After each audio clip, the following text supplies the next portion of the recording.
नमस्कार, breaking now देख रहे हैं आप और आपके साथ मैं हूं परवीन शेख। इस वक्त की बड़ी खबर बिहार से आ रही है। पटना के गांधी मैदान में वक्फ बचाओ संविधान बचाओ सम्मेलन का आयोजन किया गया है, जिसमें कई मुस्लिम संगठन एक ही मंच पर नजर आ रहे हैं और एक साथ यहां पर बताया जा रहा है कि कई मुस्लिम संगठनों और विपक्षी दलों ने भी इसको समर्थन दिया है। यानी वक्फ कानून को लेकर पटना में जोरदार हंगामा किया जा रहा है। एक बार फिर बवाल देखने को मिल रहा है। इसी खबर पर ज्यादा अपडेट के लिए मेरे साथ जुड़ रहे कैपिटल टीवी के editor in chief doctor Manish Kumar. वक्फ को लेकर जो ये सभी मुस्लिम तंजीमें एक मंच पर नजर आ रही है, क्या है ये? देखिए, ये तो कह रहे हैं कि वक्फ बचाओ और संविधान बचाओ, तो संविधान बचाने की ठेकेदारी इनको किसने दे दिया? आप तो पार्लियामेंट से पास किए हुए कानून को उठा रहे हो, सवालों को घेरे में आप खड़ा कर रहे हो, तो ये कैसे संविधान बचेगा? अगर आप पार्लियामेंट के द्वारा पास किए गए कानून को ही आप नहीं मानोगे तो संविधान कैसे बचेगा? खैर, आपका अधिकार था कि आप सुप्रीम कोर्ट भी चले गए, तो सुप्रीम कोर्ट का भी इंतजार आप नहीं कर रहे हो। सुप्रीम कोर्ट के फैसले के बाद भी अगर आप ये कहोगे कि भाई देश में संविधान खतरे में आ गया, वक्फ नहीं बचा, तो इसका मतलब ये है कि ये कानूनी लीगल या संविधान बचाने के लिए रैली नहीं हो रही है। ये राजनीति की बदबू इसमें से साफ साफ नजर आ रही है, क्योंकि अभी कुछ देर पहले सलमान खुर्शीद आ गए जी। सलमान खुर्शीद ने कहा भाई कांग्रेस पार्टी इसके साथ है। आरजेडी आ गई, आरजेडी ने कहा हम इसके साथ हैं। वीआईपी वाले आ गए, उन्होंने भी कहा हम इनके साथ हैं। वामपंथी भी आ गए कि हम इनके साथ हैं। और उसके बाद जो कुछ बचा खुचा था तो वो ओवैसी भी आ गए, कहे हम भी इसके साथ हैं। और ये खबर आ रही है कि ओवैसी महागठबंधन का हिस्सा बनने जा रहे हैं। ये इंडिकेशन आ रहा है। तो यहां क्या चल रहा है? एक तो मुझे समझ में नहीं आता कि लाखों लोग नजर आ रहे हैं, एक भी महिला नजर नहीं आ रही जी। ये किस तरह के लोग हैं? ये आंदोलन कह रहे हैं, एक भी महिला नजर नहीं आ रही है। इसका मतलब क्या हुआ? इसका मतलब है कि ये कोई इंक्लूसिव किस्म का मुसलमानों, अब इसमें मुझे भी तो आम जनता नजर नहीं आ रही। ये सब देवबंद और बरेलवी मसलक के जुड़े हुए तमाम उसके कार्यकर्ता होंगे, पढ़ने वाले लोग होंगे, मदरसा के स्टूडेंट होंगे, मौलवी मौलाना होगा। और बताया जा रहा है सबको पैसे दिए गए हैं और एसी बसेस में, वो कोई पूर्णिया से आ रहा है, कटिहार से आ रहा है, तो किशनगंज से आ रहा है, सहरसा से आ रहा है। कुछ लोग ये भी बता रहे हैं कि बंगाल से भी लोग आ रहे हैं, उड़ीसा से भी आ रहे हैं, झारखंड से भी आ रहे हैं। तो ये भाड़े की भीड़ को लेकर के आप एक पॉलिटिकल मैसेज देना चाह रहे हो। और ये पॉलिटिकल मैसेज क्या है? ये पॉलिटिकल मैसेज ये है कि बिहार का ये जो चुनाव है वो पूरी तरीके से इसका इस्लामाइजेशन हो रहा है, पूरी तरीके से इस्लामाइजेशन हो रहा है। और आप हमारी बात को गिरा बांध करके आप रख लीजिए, 2 दिन के अंदर ये लोग ये कहेंगे कि भाई कांग्रेस पार्टी में हमें इतना % सीट चाहिए। ओवैसी की पार्टी वो तो मुसलमानों की ही पार्टी है, तो वो उधर दिया जाएगा। आरजेडी को भी कहा जाएगा कि भाई हमें इतनी सीटें चाहिए। यही इसका मकसद है।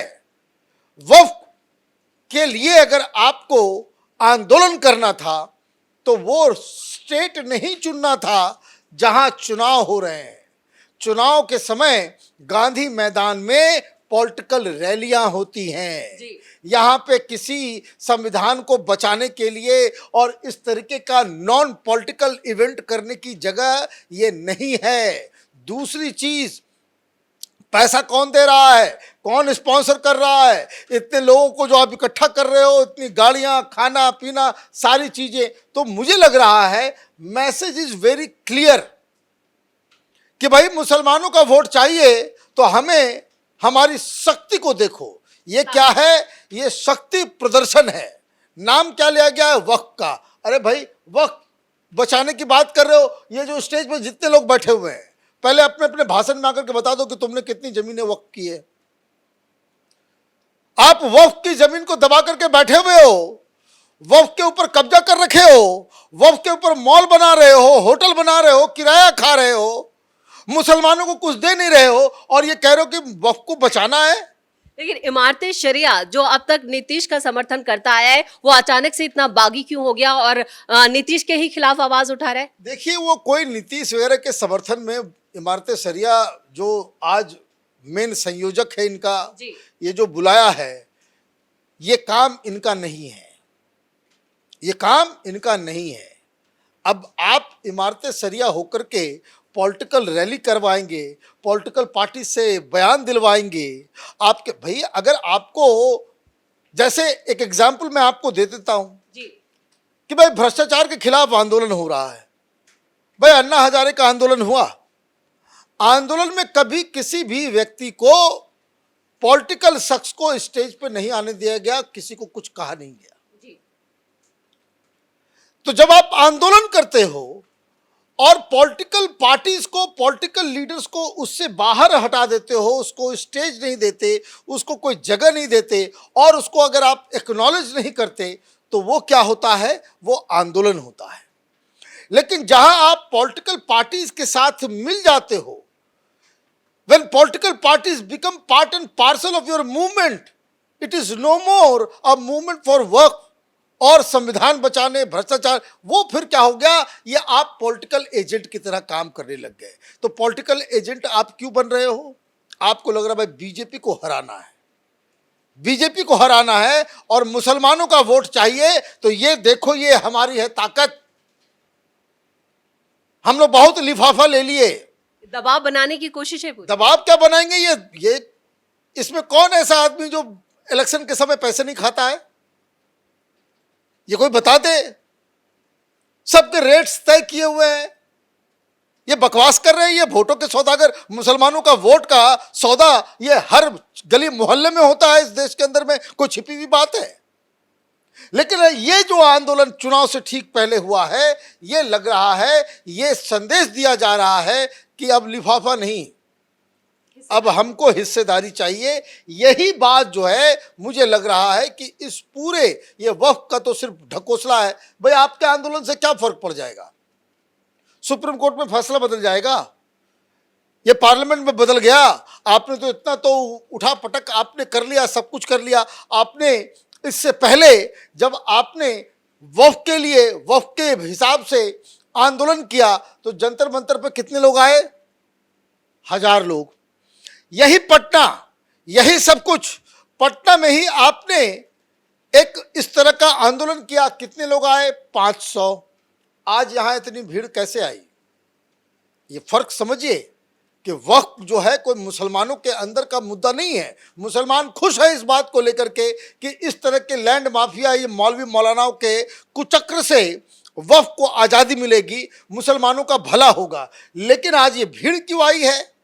भीड़ इसलिए आई है क्योंकि ये एक पॉलिटिकल रैली है और मुझे लग रहा है कि अभी तो सारे लोग खुश हैं कि भाई नीतीश कुमार के खिलाफ जो है लोग, बीजेपी के खिलाफ जो है एनडीए को हटाने के लिए ये कर रहे हैं। लेकिन ये आगे आने वाले समय में एक बहुत बड़ा घातक, जिसको आप ये कहिए कि ये जो इस तरह की भीड़ आप पाकिस्तान में देखते हो, इस तरह की पॉलिटिकल रैलियां आप बांग्लादेश के अंदर देखते हो, जैसे जमात वाले हैं वो प्रेशराइज करते थे, जिस तरीके से पाकिस्तान के अंदर में मुल्ले लोग जो है वो पॉलिटिकल पार्टीज के ऊपर प्रेशर डालते हैं और धीरे धीरे फिर वही जमात वाले फिर चुनाव भी लड़ने लग जाते हैं, फिर वो पॉलिटिकल पार्टी भी बना लेते हैं।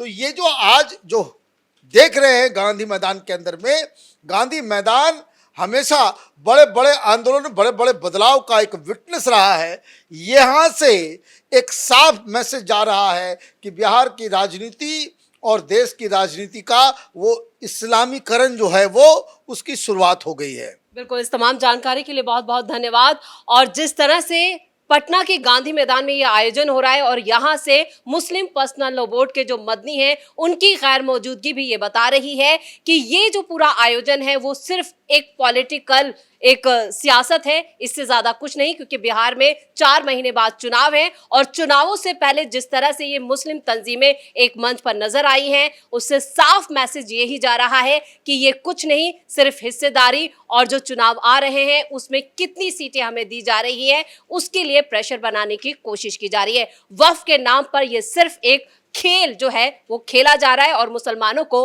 गुमराह किया जा रहा है। मेरे साथ बड़ी खबर में इतना ही। कैमरामैन राजकुमार के साथ मैं परवीन शेख, कैपिटल टीवी।